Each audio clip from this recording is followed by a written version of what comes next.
तार साहब, हुकूमत ने ये फैसला किया है कि पाकिस्तान के जो 3 मेजर एयरपोर्ट हैं, वो प्राइवेट जो है वो कंपनियों को दे दिए जाएँ ताकि वो हमारे एयरपोर्ट चलाएँ। और वो समझते हैं कि ये एक अच्छा तरीका है फॉरेन डायरेक्ट इन्वेस्टमेंट का। वो कह रहे हैं कि तकरीबन 44 ममालिक ऐसे हैं जिसमें अमेरिका, बर्तानिया, इंडिया भी है, जिसने ये ऑफ़र दी है हमें कि वो पाकिस्तान के ये एयरपोर्ट्स जो हैं वो सँभालना चाहते हैं। तार साहब, ये एयरपोर्ट भी अब हम, और ये कहा जा रहा है 20 से 25 साल के लिए ये जो एयरपोर्ट हम देने का हुकूमत सोच रही है, और इस पे वज़ीर-ए-आज़म शहबाज शरीफ साहब ने कह दिया गो अहेड। आप क्या समझते हैं? चीमा साहब के साथ एक और अटैच करूंगा चीज। हमारी एम्बेसी का $6 मिलियन की बिक गई है बिल्डिंग उसकी, और लेने वाले कौन है? एक यहूदी पार्टी और दूसरी इंडियन पार्टी है। लेकिन मुझे समझ नहीं इस बात की, $6 मिलियन इससे तो पाकिस्तानी रूलिंग लीड के पकौड़े भी नहीं आते। लेकिन चीमा साहब इस तरह भी कभी गुजारे हुए हैं, तांदे कपड़े बेचे हैं, कितना चिर खा लोगे? ये एयरपोर्ट बेचना भी ताने के कपड़े बेचने के मुतरादिफ है। एयरपोर्ट बेचने से, हाईवे बेचने से, पुल बेचने से, तो ये चीमा साहब इस तरह ना मुल्क चलते हैं, ना इस तरह गुजारे होते हैं। लेकिन ये कि मैं हैरान हूं, न्यू ईयर आने वाला है, आपकी रूलिंग एलीट जो है वो बड़ी खूबसूरती के साथ इसको मनाएगी, शराबा चलनगियां, मुजरे होंगे, बड़ा कुछ होएगा पाकिस्तान। तार साहब, सिर्फ कहा जा रहा है कि 95-96 हज़ार जो पाकिस्तानी स्किल्ड हैं वो इस साल चले गए हैं। वैसे तो सुना कोई 8-1 लाख बंदे ने पाकिस्तान छोड़ा इस साल। आप क्या समझते हैं, गवर्नमेंट को क्या करना चाहिए कि वो यूथ वापस आए, और वो स्किल्ड लोग हैं, उन यूथ के लिए क्या करना चाहिए? एलिस फैज साहिबा ने क्या कहा? उन्होंने कहा खुदारा इन यूनिवर्सिटियों में से एमए इस्लामियात, एमए उर्दू, पंजाबी खत्म कर दो, इनको टेक्निकल एजुकेशन दो और फिर फैक्ट्रियां लगाओ। इन्हीं यूनिवर्सिटियों के, उन्हीं इंस्टीट्यूशंस के साथ फैक्ट्रियां लगाई जाए, वहां से बच्चा पढ़े और वहीं जॉब करे। ये जितने ऑक्सफोर्ड ग्रेजुएट है आपके रूलर, इन्हें नहीं पता कि ये किस तरह चेंज करना है, इन्हें नहीं पता कि इंफॉर्मेशन टेक्नोलॉजी का रेवोल्यूशन कैसे लाना है। एक चाय वाले ने पाकिस्तान भारत की किस्मत बदल के रख दी है। हमारे ऑक्सफोर्ड ग्रेजुएट इनके दिमाग क्यों बंद हो चुके हैं?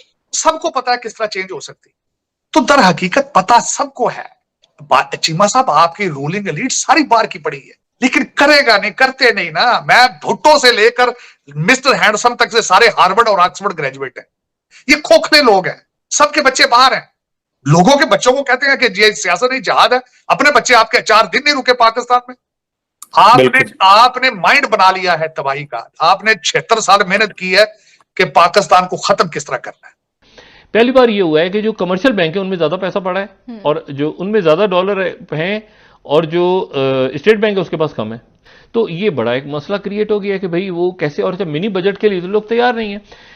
और अब सवाल ये है कि ये रह गए हैं अब तकरीबन 5 अरब से कम, और 1 अरब देना है अगले इस हफ्ते, और उसके बाद तमाम की तमाम उम्मीदें इस बात पर हैं कि सऊदी अरेबिया से $3 बिलियन मिल जाएं। लेकिन सवाल यह है कि वो ग्रांट होगी या कर्ज होगा, या वो कर्ज भी नहीं होगा, वो रखवा दिया जाएगा सिर्फ, ये भी अभी तक तय नहीं हो रहा। और उसके नतीजे में वो टेक्निकली आप डिफॉल्ट हैं, लीगली आप डिफॉल्ट नहीं है। बहस करते हैं डिफॉल्ट नहीं करेंगे, डिफॉल्ट नहीं करेंगे, लोग कह रहे हैं टेक्निकली डिफॉल्ट हो गए हैं, लेकिन वो लीगली आप जो एक डेफिनेशन के मुताबिक हो चुके हैं, एक डेफिनेशन नहीं हुए। और दूसरी बात ये कि प्लान भी नहीं है, विल भी नहीं है, मतलब करना क्या है, मतलब नहीं है, विल नहीं है ना, विल मतलब है ही नहीं। दूसरी बात ये कि आप कह रहे हैं कि मतलब लोगों के लिए ये साल अच्छा नहीं रहा, डिफ़ॉल्ट। भाई सियासी दिवालियापन की बात कर रहे हैं आप, यहाँ इखलाकी दिवालियापन नज़र नहीं आ रहा किसी को। उसके ऊपर आप देख रहे हैं पता नहीं किस किस की क्या क्या चीज़ें सामने आ रही हैं। मतलब हम तो हर तरह से दिवालिया हो चुके हैं भाई।